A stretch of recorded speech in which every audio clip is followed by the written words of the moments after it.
What if everything we are chasing, success, achievements, the perfect partner, the perfect job, the perfect city, what if none of it is actually what life is about?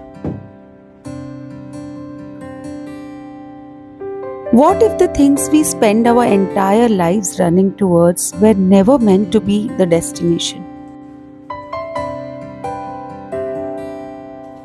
What if they don't bring lasting joy at all? Only temporary validation, borrowed happiness, and a deeper emptiness that keeps asking for more.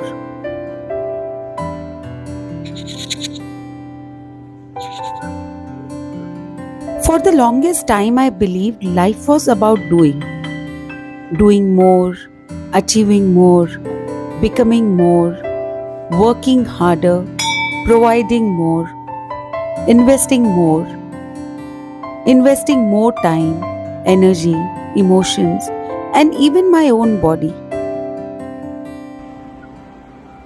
From the moment I woke up to the moment I collapsed into the bed, I was in constant motion, busy, productive, responsible, driven. I wore exhaustion like a badge of honor. I thought this was strength. I thought this was success. I thought this was what living meant. But in all that doing, I never paused. I never paused long enough to ask myself one honest, uncomfortable question. Am I living my own story? Or am I living the story society wrote for me?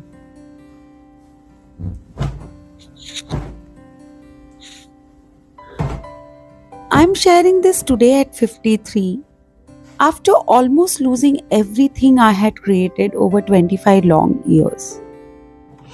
After walking out of a marriage that nearly broke me. After standing up for my dignity, even when it cost me everything familiar, including the most precious core of my life, my motherhood.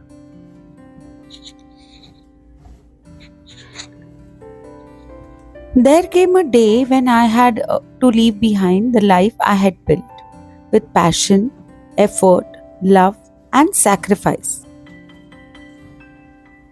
The labels disappeared, the roles disappeared, the titles I had wrapped up my identity around disappeared.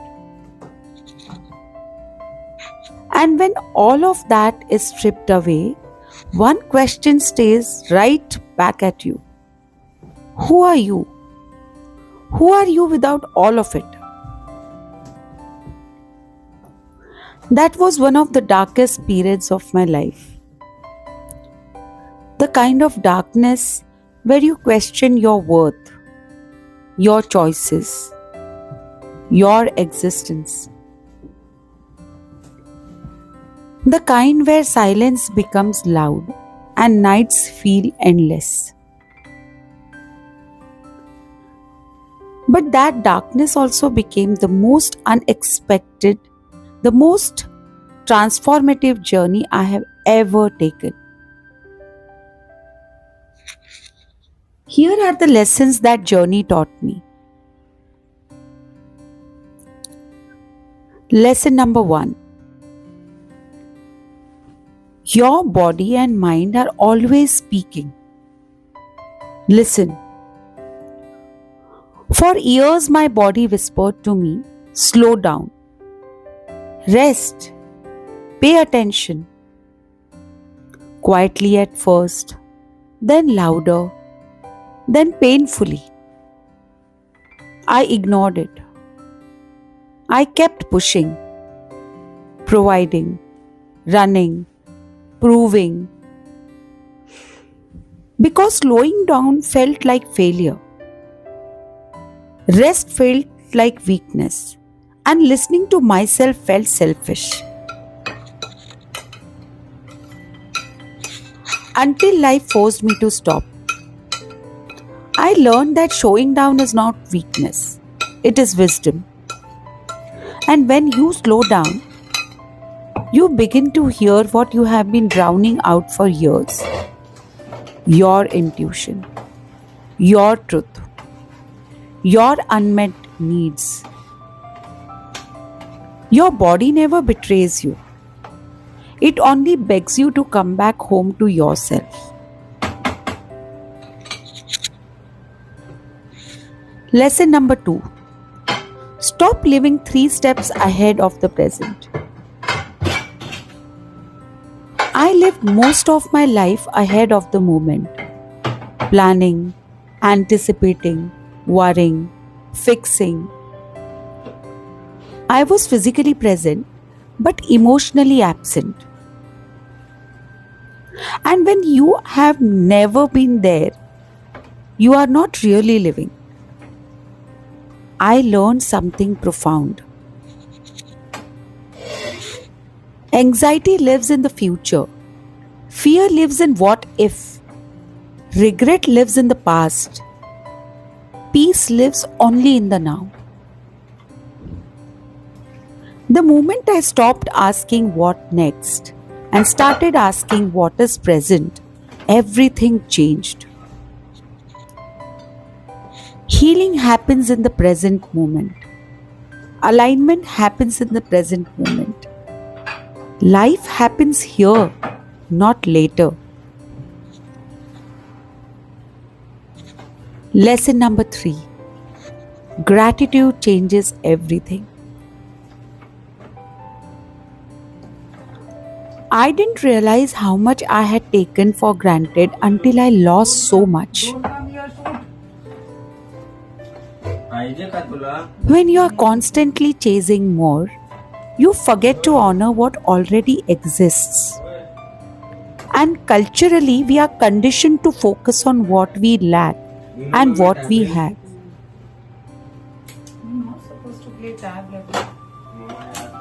Today, I practice gratitude deliberately, not casually, not only on good days.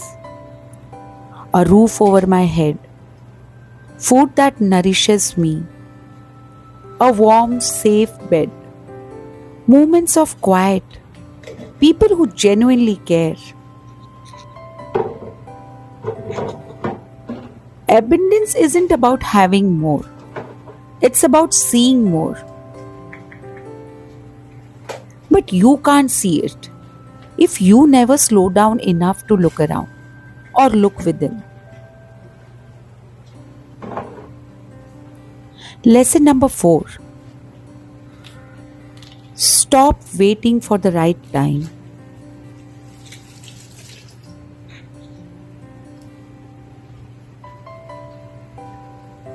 I used to believe joy had conditions. I'll be happy when the situation ends. I will live fully when things settle. I will start then. But life does not pause while you wait.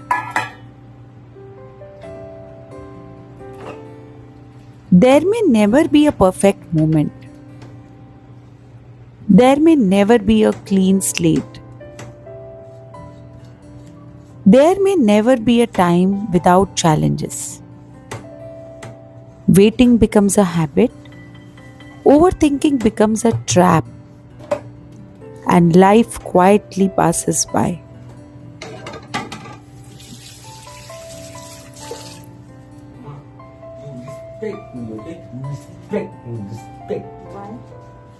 If something stirs inside you, listen. That nudge exists for a reason.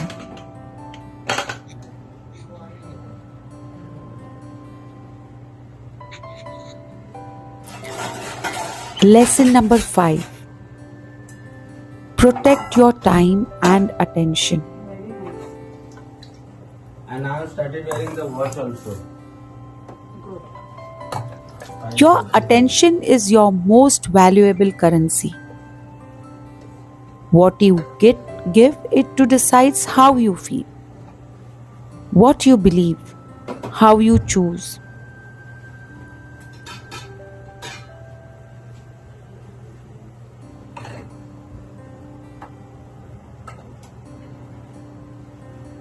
I spent years feeding fear, worry, and negativity, and it kept me stuck.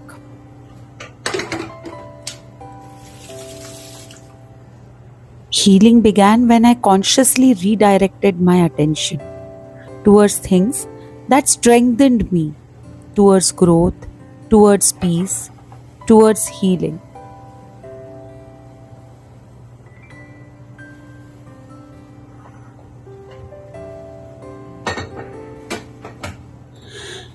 Not everything deserves access to you.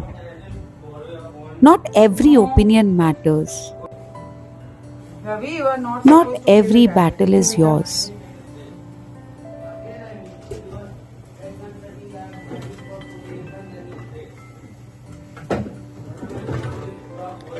Protect your energy like your life depends on it. Because it does.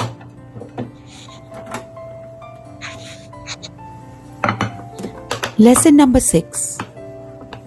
Be brave. Step outside your comfort zone.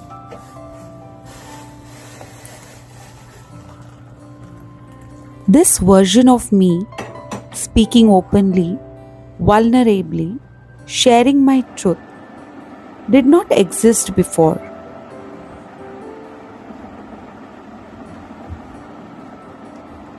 Courage doesn't arrive before action, it follows it.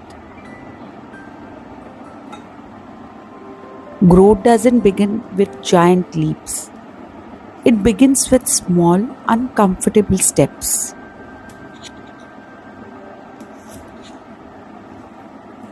Do the thing that scares you a little, not for the applause, not for the outcome, but for who you become in the process. Lesson number 7. You are already enough. For nearly 50 years, I didn't believe that. Confidence isn't something you are born with, it's something you practice. It's built through kindness towards yourself, through compassion, through accepting all parts of who you are. Self-worth is living thing. You have to nurture it daily. But out of the weeds of negative thinking. Pull out the weeds of negative thinking. Feed yourself truth. You are not broken, you are becoming. I'm sharing this because this journey changed my life in ways I never imagined. And if it was possible for me, after loss, heartbreak, fear, and rebuilding, it is possible for anyone.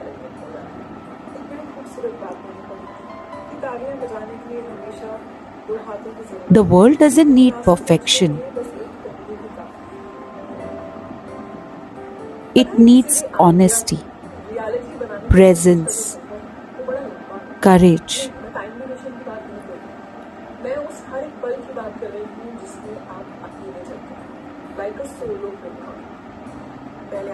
And it all starts by choosing yourself. Choosing yourself today.